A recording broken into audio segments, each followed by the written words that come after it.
कराऊंगा, जिसे बजट में सप्तऋषि कहा गया। अमृतकाल के दौरान ये हमारा मार्गदर्शन करेगी। ये 7 प्राथमिकताएं इस बजट की हैं।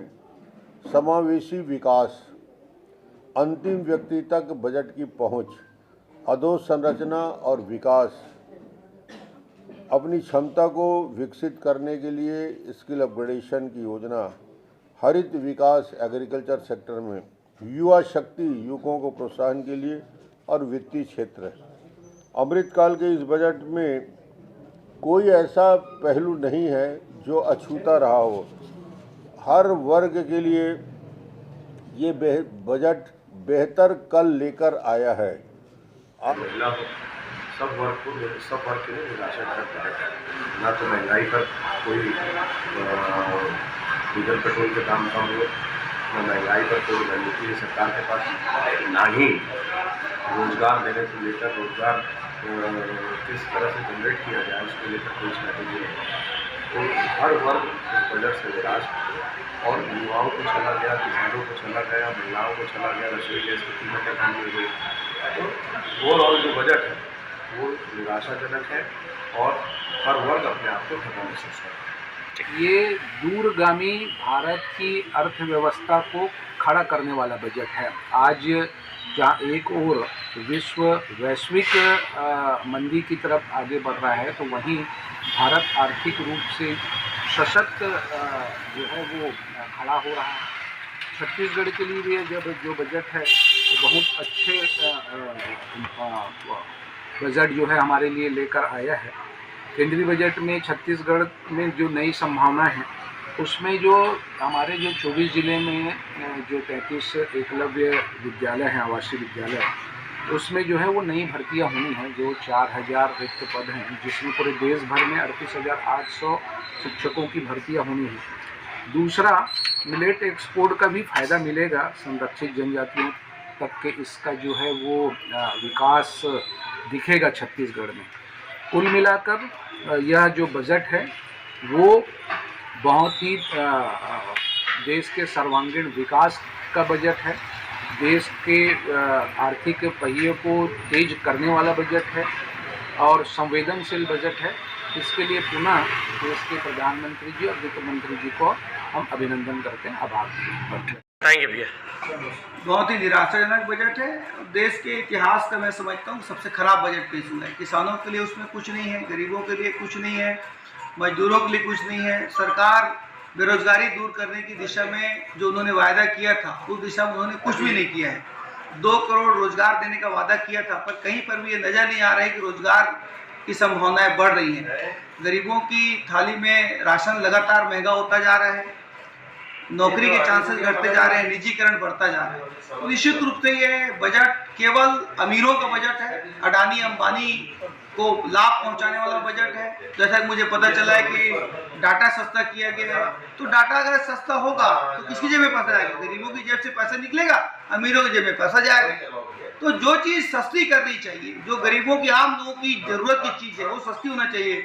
ट्रेनों की टिकटें सस्ती होना चाहिए, ट्रेनें ज़्यादा बढ़ना चाहिए, यात्री सुविधाएं बढ़ना चाहिए, पैसेंजर ट्रेनें बढ़ना चाहिए। वो तो लगातार बंद कर रहे हैं। वंदे भारत जैसी ट्रेन चला रहे हैं जो अमीरों की ट्रेन है, जिसमें एक आम आदमी की पहुंच से दूर है वो ट्रेन।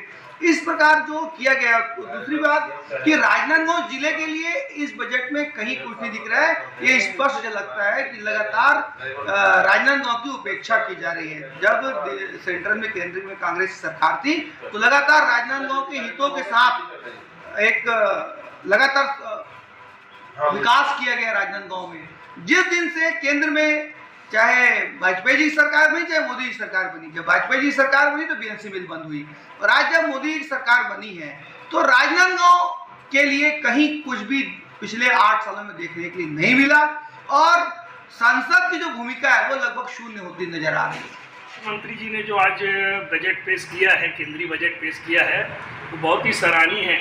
तो एक आत्मनिर्भर भारत की तरफ भी आज एक बहुत अच्छा कदम उठाया गया है और आज 2014 के बाद से जितने भी बजट आए हैं उसमें इस बार के बजट में रक्षा के क्षेत्र में, रेल बजट के क्षेत्र में और आयकर में जो छूट दी गई है, जो 5 लाख तक की छूट थी उसको 7 लाख करके आम लोगों को भी थोड़ा उसका फ़ायदा मिलेगा।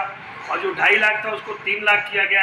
इस तरीके से अगर देखा जाएगा तो बजट बहुत ही अच्छा है और आगे आत्मनिर्भरता देश की बहुत मजबूत होगी। दूसरा, आज ग्रोथ रेट 9.2 में लाके खड़े किए हैं, वो भी एक अपने आप में सराहनीय। 2013 के पहले का आप देख लो और 2014 के बाद अभी तक देख लो तो हर वर्ष एक कदम भारत हमारा आगे बढ़ रहा है। मोदी सरकार को जो बजट है वो पूरा छलावा है।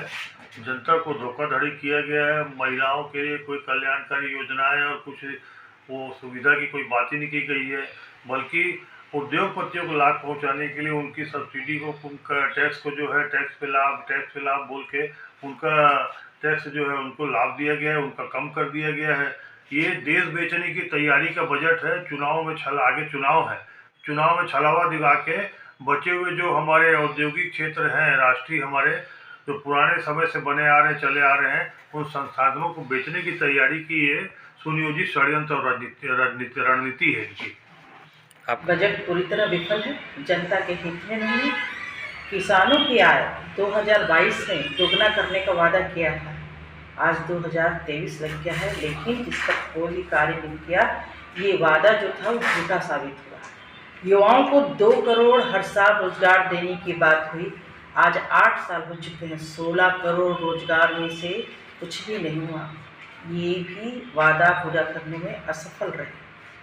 पेट्रोल डीजल के भाव कम नहीं हुए, मतलब महंगाई आज भी विद्यमान है, बढ़ती रहेगी।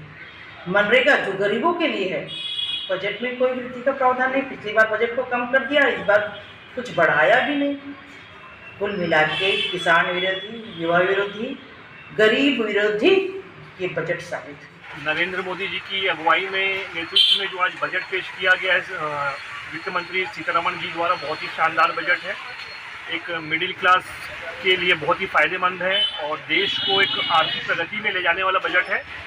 इससे देश की प्रगति में एक मील का पत्थर साबित होगा जो आज का बजट है। और जैसी उम्मीदें थी देशवासियों को हमारे लोकप्रिय प्रधानमंत्री जी से, वैसा ही बजट है। और उम्मीद करते हैं कि इस बजट से भारत एक विश्व शिखर पे एक अच्छे प्रगति पे जाएगा।